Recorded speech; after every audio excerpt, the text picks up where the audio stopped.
शेर सुखन की ये महफिल उर्दू शायरी के चमन से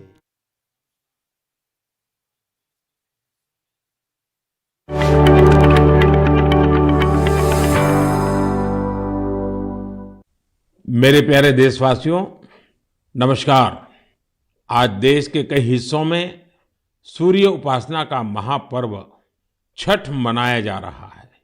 छठ पर्व का हिस्सा बनने के लिए लाखों श्रद्धालु अपने गांव, अपने घर, अपने परिवार के बीच पहुंचे हैं। मेरी प्रार्थना है कि छठ मैया सबकी समृद्धि, सबके कल्याण का आशीर्वाद दें। साथियों, सूर्य उपासना की परंपरा इस बात का प्रमाण है कि हमारी संस्कृति, हमारी आस्था का प्रकृति से कितना गहरा जुड़ाव है। इस पूजा के जरिए हमारे जीवन में सूर्य के प्रकाश का महत्व समझाया गया है। साथ ही ये संदेश भी दिया गया है कि उतार चढ़ाव जीवन का अभिन्न हिस्सा है। इसलिए हमें हर परिस्थिति में एक समान भाव रखना चाहिए। छठ मैया की पूजा में भांति भांति के फलों और ठेकुआ का प्रसाद चढ़ाया जाता है। इसका व्रत भी किसी कठिन साधना से कम नहीं होता। छठ पूजा की एक और खास बात होती है कि इसमें पूजा के लिए जिन वस्तुओं का इस्तेमाल होता है उसे समाज के विभिन्न लोग मिलकर तैयार करते हैं। इसमें बांस की बनी टोकरी या सुपली का उपयोग होता है। मिट्टी के दियों का अपना महत्व होता है। इसके जरिए चने की पैदावार करने वाले किसान और बतासे बनाने वाले छोटे उद्यमियों का समाज में महत्व स्थापित किया गया है। इनके सहयोग के बिना छठ की पूजा संपन्न ही नहीं हो सकती। छठ का पर्व हमारे जीवन में स्वच्छता के महत्व पर भी जोर देता है।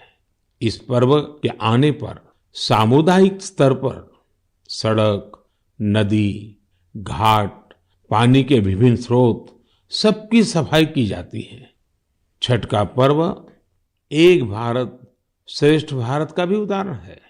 आज बिहार और पूर्वांचल के लोग देश के जिस भी कोने में हैं, वहां धूमधाम से छठ का आयोजन हो रहा है।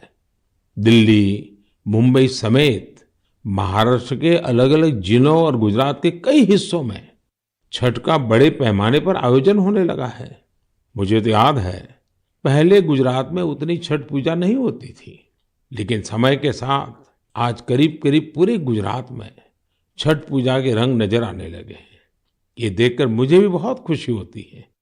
आजकल हम देखते हैं विदेशों से भी छठ पूजा की कितनी भव्य तस्वीरें आती हैं। यानी भारत की समृद्ध विरासत, हमारी आस्था दुनिया के कोने कोने में अपनी पहचान बढ़ा रही है।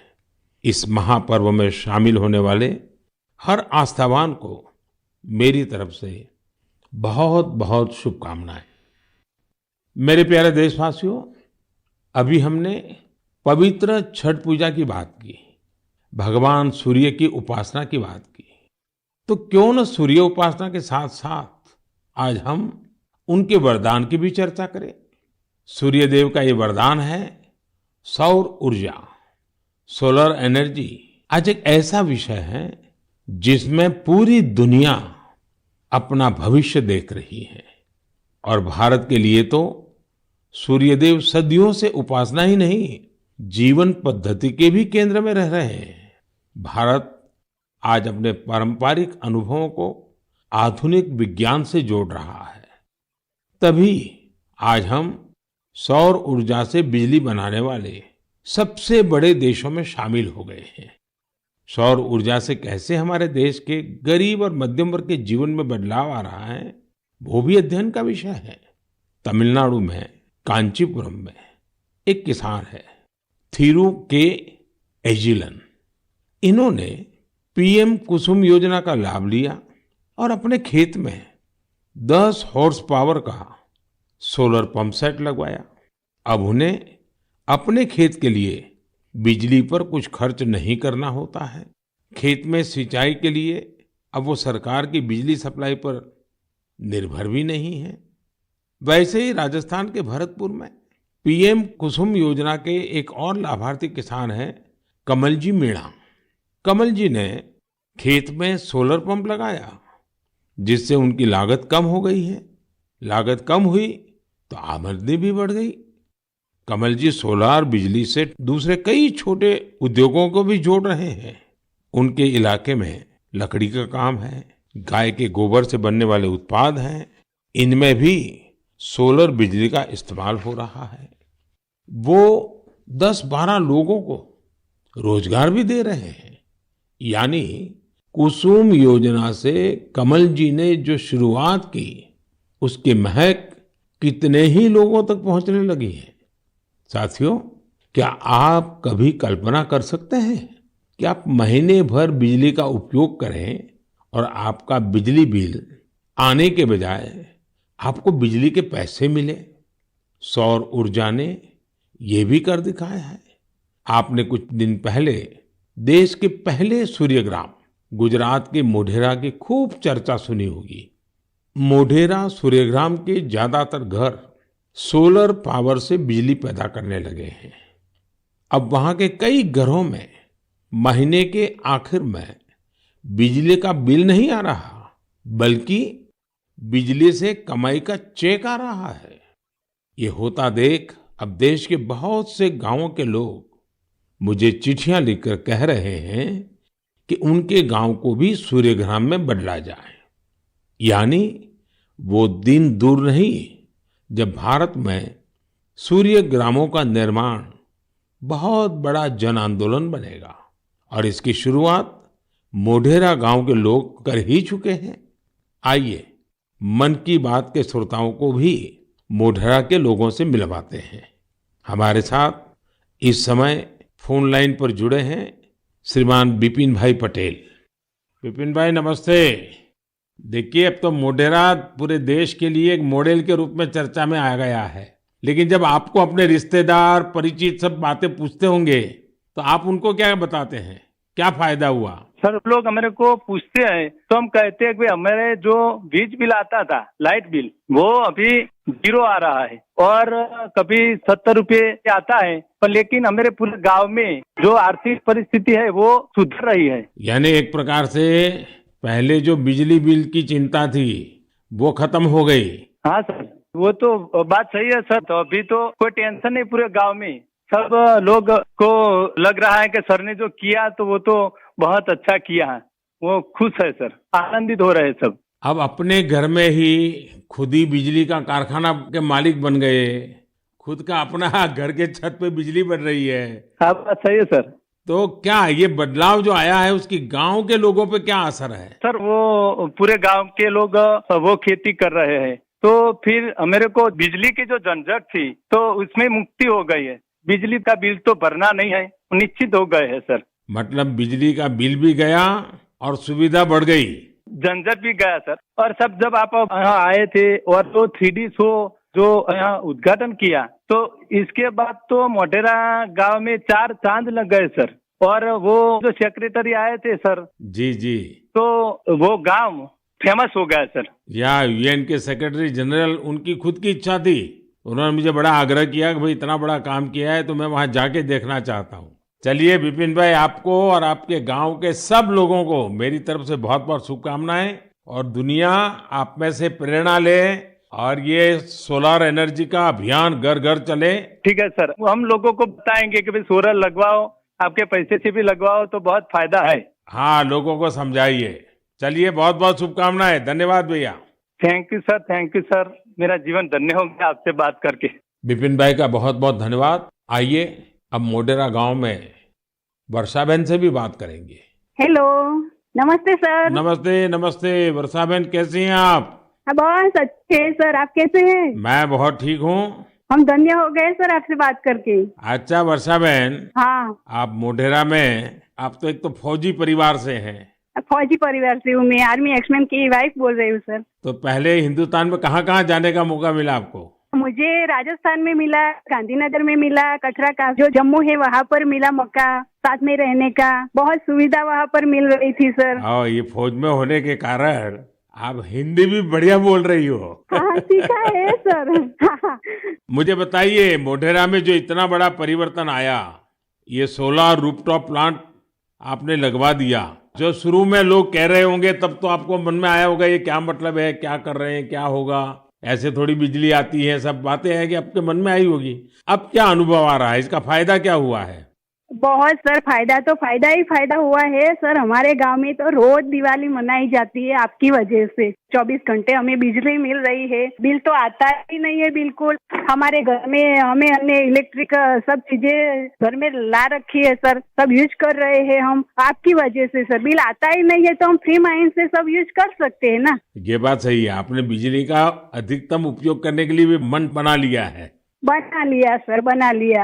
अभी हमें कोई दिक्कत ही नहीं है, हम फ्री माइंड से सब जो वॉशिंग मशीन है, एसी है, सब चला सकते हैं सर। और गांव के बाकी लोग भी खुश हैं इसके कारण? बहुत बहुत खुश है सर। अच्छा, ये आपके पतिदेव तो वहाँ सूर्य मंदिर में काम करते हैं, तो वहाँ वो जो लाइट शो हुआ, इतना बड़ा इवेंट हुआ और अभी दुनिया भर के मेहमान आ रहे हैं। दुनिया भर के फॉरेनर आ सकते हैं और सर आपने वर्ल्ड में प्रसिद्ध कर दिया है हमारे गांव को। तो आपके पति को अब काम बढ़ गए होगा, इतने मेहमान वहाँ मंदिर में देखने के लिए आ रहे हैं। अरे कोई बात नहीं, जितना भी काम बढ़े सर, कोई बात नहीं, इसकी हमें कोई दिक्कत नहीं है हमारे पति को। बस आप विकास करते जाओ हमारे गांव का। अब गांव का विकास तो हम सबको मिल करके करना है। हाँ हाँ सर, हम आपके साथ हैं। और मैं तो मोढेरा के लोगों का अभिनंदन करूंगा, क्योंकि गांव ने इस योजना को स्वीकार किया और उनको विश्वास हो गया कि हाँ, हम अपने घर में बिजली बना सकते हैं। 24 घंटे सर हमारे घर में बिजली आती है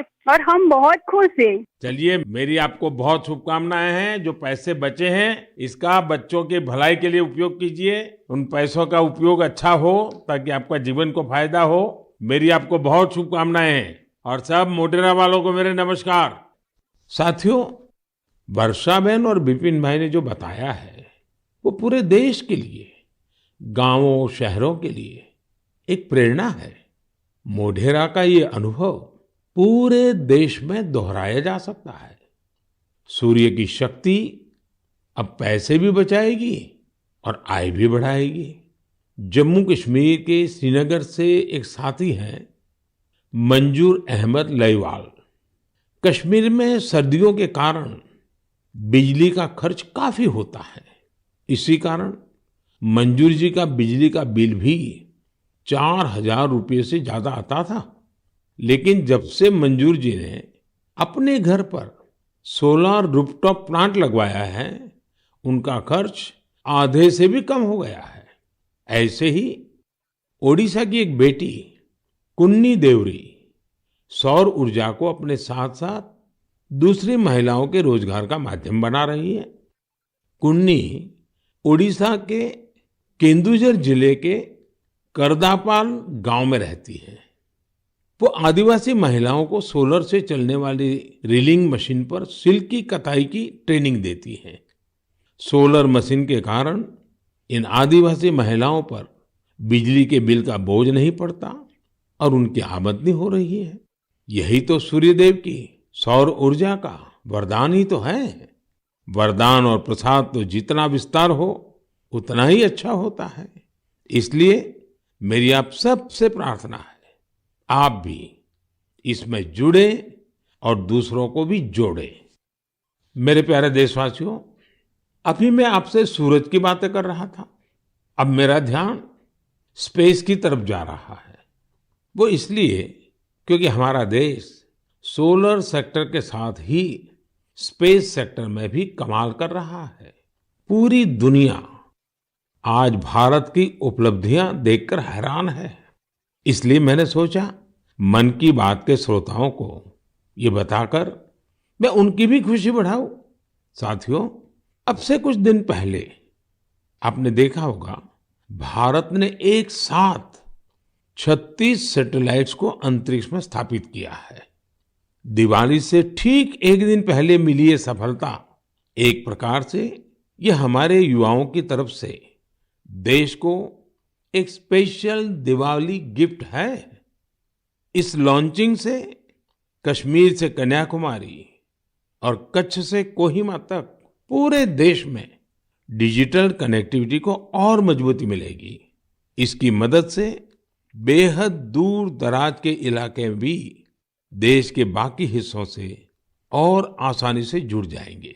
देश जब आत्मनिर्भर होता है तो कैसे सफलता की नई ऊंचाई पर पहुंचता जाता है, ये इसका भी एक उदाहरण है। आपसे बात करते हुए मुझे वो पुराना समय भी याद आ रहा है जब भारत को क्रायोजेनिक रॉकेट टेक्नोलॉजी देने से मना कर दिया गया था, लेकिन भारत के वैज्ञानिकों ने ना सिर्फ स्वदेशी टेक्नोलॉजी विकसित की, बल्कि आज इसकी मदद से एक साथ दर्जनों सैटेलाइट्स अंतरिक्ष में भेज रहा है। इस लॉन्चिंग के साथ भारत ग्लोबल कॉमर्शियल मार्केट में एक मजबूत प्लेयर बनकर उभरा है। इससे अंतरिक्ष के क्षेत्र में भारत के लिए अवसरों के नए द्वार भी खुले हैं। साथियों, विकसित भारत का संकल्प लेकर चल रहा हमारा देश सबका प्रयास से ही अपने लक्ष्यों को प्राप्त कर सकता है।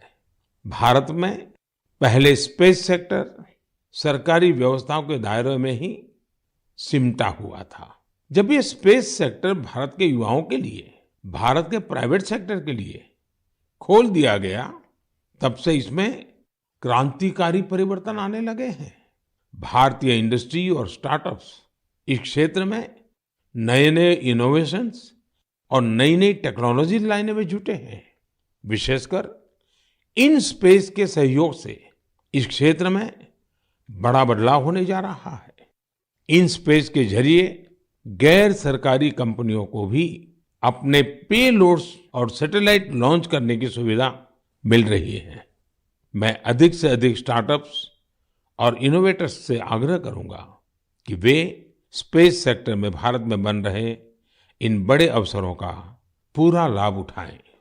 मेरे प्यारे देशवासियों, जब स्टूडेंट्स की बात आए, युवा शक्ति की बात आए, नेतृत्व शक्ति की बात आए, तो हमारे मन में घिसी पीटी पुरानी बहुत सारी धारणाएं घर कर गई हैं। कई बार हम देखते हैं कि जब स्टूडेंट पावर की बात होती है तो इसको छात्र संघ चुनावों से जोड़कर उसका दायरा सीमित कर दिया जाता है, लेकिन स्टूडेंट पावर का दायरा बहुत बड़ा है, बहुत विशाल है। स्टूडेंट पावर भारत को पावरफुल बनाने का आधार है। आखिर आज जो युवा है वही तो भारत को 2047 तक लेकर जाएंगे, जब भारत शताब्दी मनाएगा। युवाओं की ये शक्ति, उनकी मेहनत, उनका पसीना, उनकी प्रतिभा भारत को उस ऊंचाई पर लेकर जाएगी जिसका संकल्प देश आज ले रहा है। हमारे आज के युवा जिस तरह देश के लिए काम कर रहे हैं, नेशन बिल्डिंग में जुट गए हैं, वो देखकर मैं बहुत भरोसे से भरा हुआ हूं। जिस तरह हमारे युवा हैकेथॉन्स में प्रॉब्लम सॉल्व करते हैं, रात रात भर जागकर घंटों काम करते हैं, वो बहुत ही प्रेरणा देने वाला है। बीते वर्षों में हुए हैकाथॉन्स ने देश के लाखों युवाओं ने मिलकर बहुत सारे चैलेंजेस को निपटाया है, देश को नए सॉल्यूशन दिए हैं। साथियों, आपको याद होगा मैंने लाल किले से जय अनुसंधान का आह्वान किया था। मैंने इस दशक को भारत का टेकेड बनाने की बात भी कही थी। मुझे ये देखकर बहुत अच्छा लगा, इसकी कमान हमारी आईआईटीज के स्टूडेंट्स ने भी संभाल ली है। इसी महीने 14-15 अक्टूबर को सभी 23 आईआईटीज अपने इनोवेशंस और रिसर्च प्रोजेक्ट को प्रदर्शित करने के लिए पहली बार एक मंच पर आए।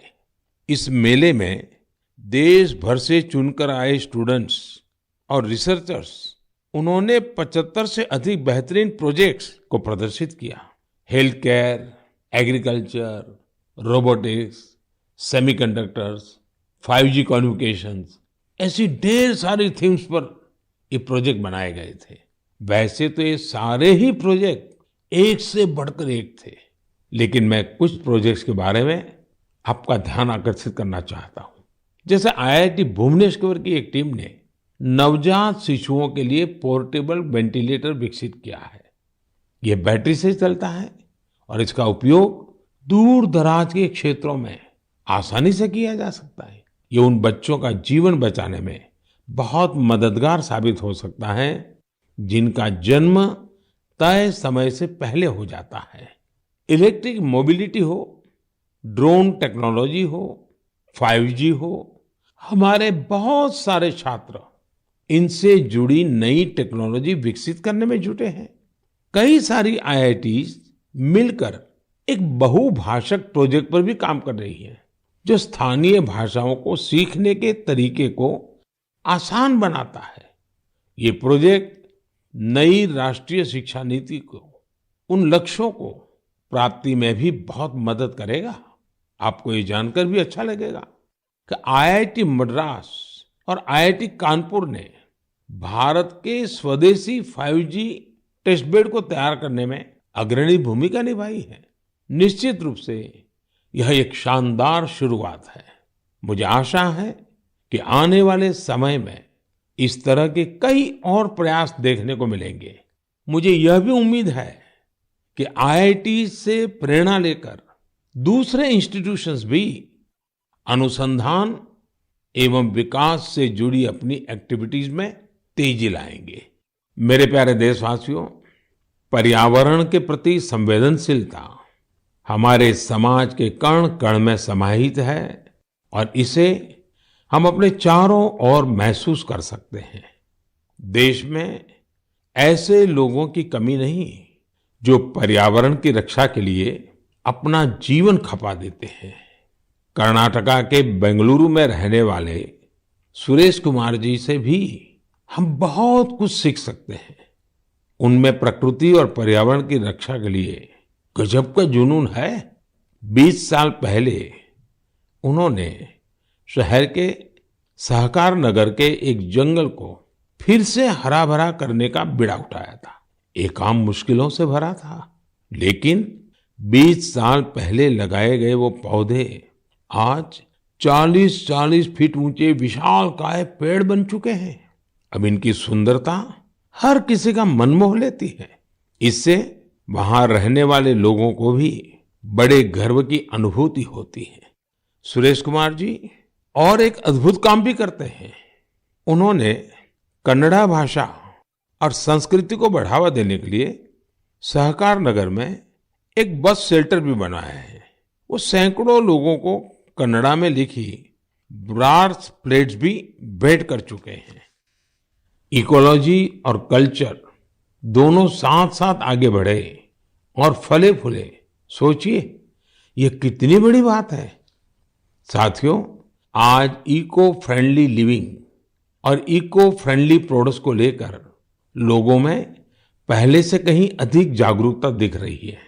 मुझे तमिलनाडु के एक ऐसे ही दिलचस्प प्रयास के बारे में भी जानने का मौका मिला। ये शानदार प्रयास कोयम्बटूर के अनाईकट्टी में आदिवासी महिलाओं की एक टीम का है। इन महिलाओं ने निर्यात के लिए 10,000 eco friendly terracotta tea cups का निर्माण किया। कमाल की बात तो ये है कि टेराकोटा टी कप्स बनाने की पूरी जिम्मेदारी इन महिलाओं ने खुद ही उठाई। क्ले मिक्सिंग से लेकर फाइनल पैकेजिंग तक सारे काम स्वयं किए। इसके लिए इन्होंने प्रशिक्षण भी लिया था। इस अद्भुत प्रयास की जितनी भी प्रशंसा की जाए कम है। साथियों, त्रिपुरा के कुछ गांवों ने भी बड़ी अच्छी सीख दी है। आप लोगों ने बायो विलेज तो जरूर सुना होगा, लेकिन त्रिपुरा के कुछ गांव बायो विलेज 2 की सीढ़ी चढ़ गए हैं। बायो विलेज 2 में इस बात पर जोर होता है कि प्राकृतिक आपदाओं से होने वाले नुकसान को कैसे कम से कम किया जाए। इसमें विभिन्न उपायों से लोगों के जीवन स्तर को बेहतर बनाने पर पूरा ध्यान दिया जाता है। Solar energy, biogas, bee keeping और बायो फर्टिलाइजर, इन सब पर पूरा फोकस रहता है। कुल मिलाकर अगर देखें तो जलवायु परिवर्तन के खिलाफ अभियान को बायो विलेज 2 बहुत मजबूती देने वाला है। मैं देश के अलग अलग हिस्सों में पर्यावरण संरक्षण को लेकर बढ़ रहे उत्साह को देखकर बहुत ही खुश हूं। कुछ दिन पहले ही भारत में पर्यावरण की रक्षा के लिए समर्पित मिशन लाइफ को भी लॉन्च किया गया है। मिशन लाइफ का सीधा सिद्धांत है, ऐसी जीवन शैली, ऐसी लाइफस्टाइल को बढ़ावा जो पर्यावरण को नुकसान न पहुंचाए। मेरा आग्रह है कि आप भी मिशन लाइफ को जानिए, उसे अपनाने का प्रयास कीजिए। साथियों, कल 31 अक्टूबर को राष्ट्रीय एकता दिवस है। सरदार वल्लभ भाई पटेल जी की जन्म जयंती का पुण्य अवसर है। इस दिन देश के कोने कोने में रन फॉर यूनिटी का आयोजन किया जाता है। ये दौड़ देश में एकता के सूत्र को मजबूत करती है, हमारे युवाओं को प्रेरित करती है। अब से कुछ दिन पहले ऐसी ही भावना हमारे राष्ट्रीय खेलों के दौरान भी देखी है। जुड़ेगा इंडिया तो जीतेगा इंडिया, इस थीम के साथ राष्ट्रीय खेलों ने जहां एकता का मजबूत संदेश दिया, वहीं भारत की खेल संस्कृति को भी बढ़ावा देने का काम किया है। आपको ये जानकर खुशी होगी कि यह भारत में राष्ट्रीय खेलों का अब तक का सबसे बड़ा आयोजन था। इसमें 36 खेलों को शामिल किया गया, जिसमें 7 नई और 2 स्वदेशी स्पर्धा योगासन और मलखंब भी शामिल रही। गोल्ड मेडल जीतने में सबसे आगे जो 3 टीमें रही, वे हैं सर्विसेज की टीम, महाराष्ट्र और हरियाणा की टीम। इन खेलों में 6 नेशनल रिकॉर्ड्स और करीब करीब 60 नेशनल गेम्स रिकॉर्ड्स भी बने। मैं पदक जीतने वाले, नए रिकॉर्ड बनाने वाले, इस खेल प्रतियोगिता में हिस्सा लेने वाले सभी खिलाड़ियों को बहुत बहुत बधाई देता हूं। मैं इन खिलाड़ियों के सुनहरे भविष्य की कामना भी करता हूं। साथियों, मैं उन सभी लोगों की भी हृदय से प्रशंसा करना चाहता हूं जिन्होंने गुजरात में हुए राष्ट्रीय खेलों के सफल आयोजन में अपना योगदान दिया। आपने देखा है कि गुजरात में तो राष्ट्रीय खेल नवरात्रि के दौरान हुए। इन खेलों के आयोजन से पहले एक बार तो मेरे मन में भी आया कि इस समय तो पूरा गुजरात इन उत्सवों में जुटा होता है, तो लोग इन खेलों का आनंद कैसे ले पाएंगे। इतनी बड़ी व्यवस्था और दूसरी तरफ नवरात्रि के गरबा वगैरह का इंतजाम, ये सारे काम गुजरात एक साथ कैसे कर लेगा। लेकिन गुजरात के लोगों ने अपने आतिथ्य सत्कार से सभी मेहमानों को खुश कर दिया। अहमदाबाद में नेशनल गेम्स के दौरान जिस तरह कला, खेल और संस्कृति का संगम हुआ, वह उल्लास से भर देने वाला था। खिलाड़ी भी दिन में जहां खेल में हिस्सा लेते थे, वही शाम को वे गरबा और डांडिया के रंग में डूब जाते थे। उन्होंने गुजराती खाना और नवरात्रि की तस्वीरें भी सोशल मीडिया पर खूब शेयर की। ये देखना हम सभी के लिए बहुत ही आनंददायक था। आखिरकार इस तरह के खेलों से भारत की विविध संस्कृतियों के बारे में भी पता चलता है। ये एक भारत श्रेष्ठ भारत की भावना को भी उतना ही मजबूत करते हैं। मेरे प्यारे देशवासियों, नवंबर महीने में 15 तारीख को हमारा देश जनजातीय गौरव दिवस मनाएगा। आपको याद होगा, देश ने पिछले साल भगवान बिरसा मुंडा की जन्म जयंती के दिन आदिवासी विरासत और गौरव को सेलिब्रेट करने के लिए ये शुरुआत की थी। भगवान बिरसा मुंडा ने अपने छोटे से जीवन काल में अंग्रेजी हुकूमत के खिलाफ लाखों लोगों को एकजुट कर दिया था। उन्होंने भारत की आजादी और आदिवासी संस्कृति की रक्षा के लिए अपना जीवन बलिदान कर दिया था। ऐसा कितना कुछ है जो हम धरती आबा बिरसा मुंडा से सीख सकते हैं। साथियों, जब धरती आबा बिरसा मुंडा की बात आती है, छोटे से उनके जीवन काल की तरफ नजर करते हैं, आज भी हम उसमें से बहुत कुछ सीख सकते हैं। और धरती आबा ने तो कहा था, ये धरती हमारी है, हम इसके रक्षक हैं। उनके इस वाक्य में मातृभूमि के लिए कर्तव्य भावना भी है और पर्यावरण के लिए हमारे कर्तव्यों का एहसास भी है। उन्होंने हमेशा इस बात पर जोर दिया था कि हमें हमारी आदिवासी संस्कृति को भूलना नहीं है, उससे रत्ती भर भी दूर नहीं जाना है। आज भी हम देश के आदिवासी समाजों से प्रकृति और पर्यावरण को लेकर बहुत कुछ सीख सकते हैं। साथियों, पिछले साल भगवान बिरसा मुंडा की जयंती के अवसर पर मुझे रांची के भगवान बिरसा मुंडा म्यूजियम के उद्घाटन का सौभाग्य प्राप्त हुआ था। मैं युवाओं से आग्रह करना चाहूंगा कि उन्हें जब भी समय मिले वे इसे देखने जरूर जाएं। मैं आपको ये भी बताना चाहता हूं कि 1 नवंबर यानी परसों मैं गुजरात राजस्थान के बॉर्डर पर मौजूदा मानगढ़ में रहूंगा। भारत के स्वतंत्रता संग्राम और हमारी समृद्ध आदिवासी विरासत में मानगढ़ का बहुत ही विशिष्ट स्थान रहा है। यहाँ पर नवंबर 1913 में एक भयानक नरसंहार हुआ था, जिसमें अंग्रेजों ने स्थानीय आदिवासियों की निर्ममता पूर्वक हत्या कर दी थी। बताया जाता है कि इस नरसंहार में 1000 से अधिक आदिवासियों को अपनी जान गंवानी पड़ी थी।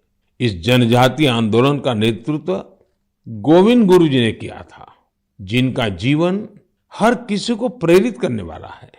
आज मैं उन सभी आदिवासी शहीदों और गोविंद गुरु जी के अदम्य साहस और शौर्य को नमन करता हूं। हम इस अमृत काल में भगवान बिरसा मुंडा, गोविंद गुरु और अन्य स्वतंत्र सेनानियों के आदर्शों का जितनी निष्ठा से पालन करेंगे, हमारा देश उतनी ही ऊंचाइयों को छुएगा। मेरे प्यारे देशवासियों, आने वाली 8 नवंबर को गुरुपुरब है। गुरु नानक जी का प्रकाश पर्व जितना हमारी आस्था के लिए महत्वपूर्ण है, उतना ही हमें इससे सीखने को भी मिलता है। गुरु नानक देव जी ने अपने पूरे जीवन मानवता के लिए प्रकाश फैलाया। पिछले कुछ वर्षों में देश ने गुरुओं के प्रकाश को जन जन तक पहुंचाने के लिए अनेकों प्रयास किए हैं। हमें गुरु नानक देव जी का 550वां प्रकाश पर्व देश और विदेश में व्यापक स्तर पर मनाने का सौभाग्य मिला था। दशकों के इंतजार के बाद करतारपुर साहिब कॉरिडोर का निर्माण होना भी उतना ही सुखद है। कुछ दिन पहले ही मुझे हेमकुंड साहिब के लिए रोपवे के शिलान्यास का भी सौभाग्य मिला है। हमें हमारे गुरुओं के विचारों से लगातार सीखना है, उनके लिए समर्पित रहना है। इसी दिन कार्तिक पूर्णिमा का भी है। इस दिन हम तीर्थों में, नदियों में स्नान करते हैं, सेवा और दान करते हैं। मैं आप सभी को इन पर्वों की हार्दिक बधाई देता हूं। आने वाले दिनों में कई राज्य अपने राज्य दिवस भी मनाएंगे। आंध्र प्रदेश अपना स्थापना दिवस मनाएगा, केरला पिरावी मनाया जाएगा, कर्नाटका राज्योत्सव मनाया जाएगा। इसी तरह मध्य प्रदेश, छत्तीसगढ़ और हरियाणा भी अपने राज्य दिवस मनाएंगे। मैं इन सभी राज्यों के लोगों को शुभकामनाएं देता हूं। हमारे सभी राज्यों में एक दूसरे से सीखने की, सहयोग करने की और मिलकर काम करने की स्पिरिट जितनी मजबूत होगी, देश उतना ही आगे जाएगा। मुझे विश्वास है हम इसी भावना से आगे बढ़ेंगे। आप सब अपना ख्याल रखिए, स्वस्थ रहिए। मन की बात की अगली मुलाकात तक के लिए मुझे आज्ञा दीजिए। नमस्कार, धन्यवाद।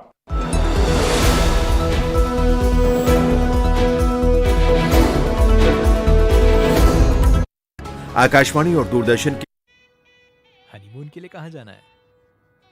कहाँ जाना है मैडम? कहाँ? शादी के पहले आता है सीजन शादी.com का। आज ही डाउनलोड कीजिए।